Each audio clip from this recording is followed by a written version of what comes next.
Hello আমার প্রিয় পরিবার, কি অবস্থা? আশা করছি সকালে ভালো আছেন, সুস্থ আছেন।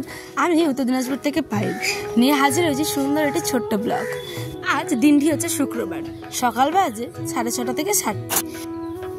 হাই করো তো, হাই করো। তোমার নাম কি? ভালো করে বলো। জাহান। জাহান? ওরে বাবা রে, যাও এদিকে আসো।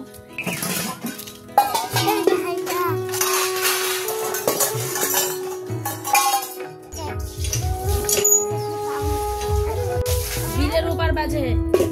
বিছানা থেকে চোখ খুলে আজকে শুধুমাত্র শুনতে পাচ্ছি যে আমাদের গ্রামে নাকি মাংস বিলি হবে। আপনারা থাম্বনেল দেখে তো বুঝেই গেছেন, তাই না? কিন্তু কেন, সেটাই আজকে শেয়ার করব আপনাদের সাথে। আরে দাঁড়ান, এক্ষুনি সব কিছু বললে হয়? আগে বাকি গল্পটুকু সেরে নিই। সকালবেলা উঠেই আয়নের আব্বা আয়ান সকালে একদম উঠে বিস্কিট, চা সমস্ত কিছু কিন্তু খাওয়া হয়ে গেছে। আর আমি সকালবেলায় নাস্তা কিন্তু করিনি, শুধু খেয়েছি গরম জল আর লেবু। খাওয়ার পরে চলে আসলাম বাসন ধুতে কলপারে। আর ওই যে পুচকিখানাকে দেখলেন, ওটা হচ্ছে আমার ভাতিজি, মানে মেজো ভাসুরের মেয়ে আর কি। তো ওর নাম হচ্ছে নুসরত জাহান। তো হয়ে আমার সাথে সাথে আমি যখন ভিডিও করি তখন না এসে দাঁড়িয়ে থাকে, ভিডিও দেখে। ওর খুব ভালো লাগে। কিছু কিছু রিলস আপনারা দেখে থাকবেন, ওরও কিন্তু আমি রিলস দিই। খুব খুব খুব পাকা বুড়ি একটা, আমার তো খুব ভালো লাগে।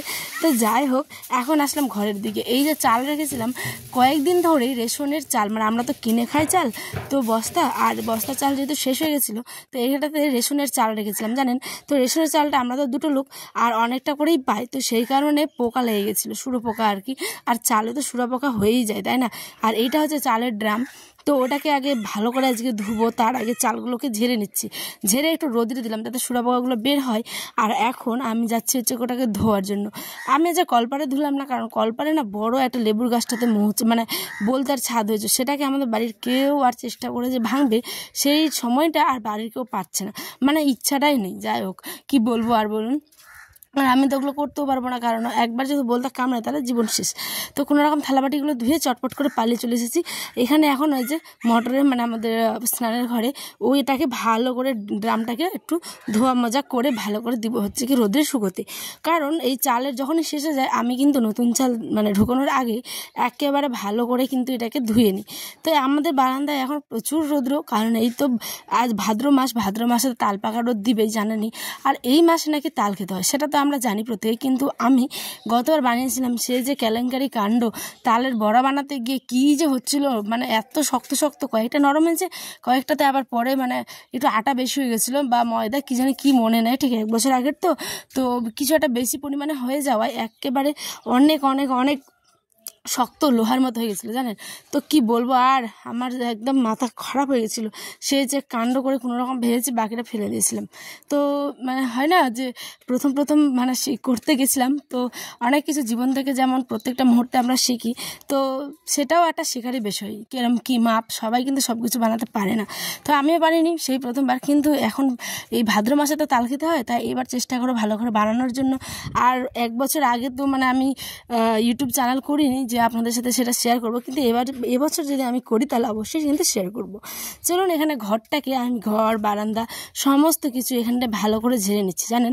কারণ হচ্ছে আমার তো রান্নাঘরে নেই, আমি এই যে ঘরে ঘুমাই আর বারান্দাতে রান্না করি। তো বারান্দায় রান্না করার কারণে এরম অবস্থা যে কি বলবো, এত এত এত পরিমাণে ধুলো হয়।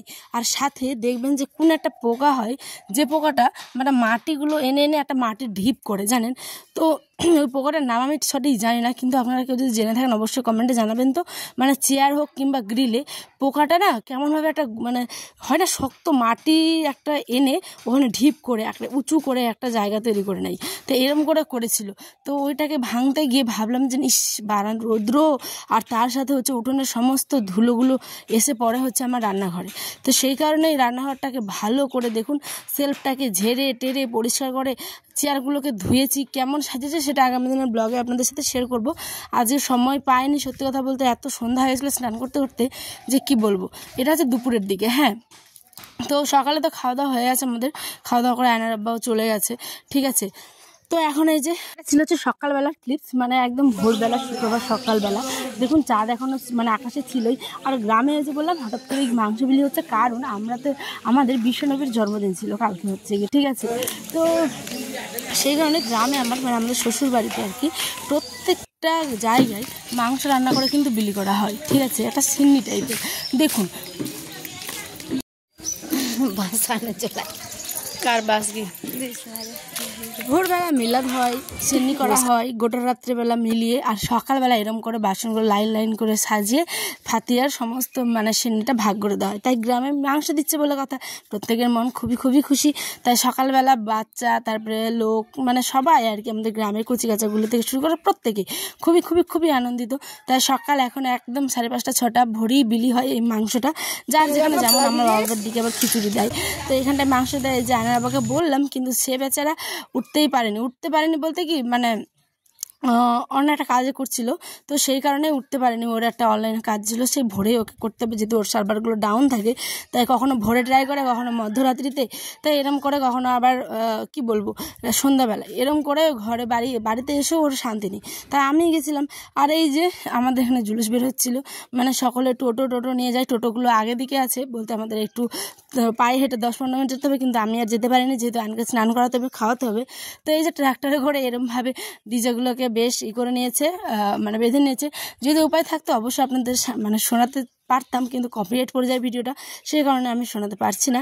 তো যাই হোক চলুন, এই যে এখানটায় আমি এখন আয়ানকে আমরা সবাই মিলে এখানে এনজয় করছি। আর এখন আয়ানকে নিয়ে গিয়ে স্নান করাবো, ভাত খাবো, আমিও খাবো, মাংসটা জাল দিব, তারপর ভাত করবো। আর ওই যে মূলো শাক দেখলেন, সেটাও লাস্টের দিকে সেগুলো শেয়ার করিনি কী হয়েছিল, কারণ এতটা ক্লান্ত হয়ে পড়েছিলাম ভাবতেও পারবেন না। জানেন, সত্যি কথা বলতে সকালবেলা উঠে ওই যে সারাদিন কাজ করলাম, রাত্রেবেলা মানে শুধুমাত্র মাংসটা দিয়ে ভাত আর পাঁপড় ভাজা করে দিয়েছিলাম, এগুলো দিয়ে আজ খাওয়া হয়ে গেছে।